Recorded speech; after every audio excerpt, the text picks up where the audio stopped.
আসসালামু আলাইকুম। আশা করি সবাই ভালো আছেন। আলহামদুলিল্লাহ আমিও ভালো আছি।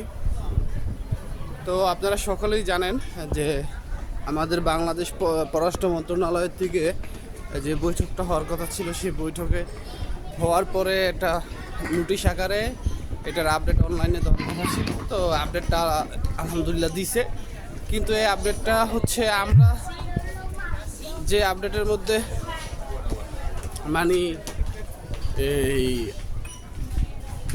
যাচ্ছিলাম বা আমরা এই যে আপডেটটা জানি, সেই আপডেটে মানে নুরার বোস পুরা দিয়া বুঝাই দেওয়া হয়েছে। কিন্তু এখানে পররাষ্ট্র মন্ত্রণালয় থেকে একটা আইনের কথা বলা হয়েছে, এটা কিন্তু সত্য। আসলে পররাষ্ট্র মন্ত্রণালয় কিছুই করতে পারবে না, এই বিষয়ে কোনো কিছুই করতে পারবে না।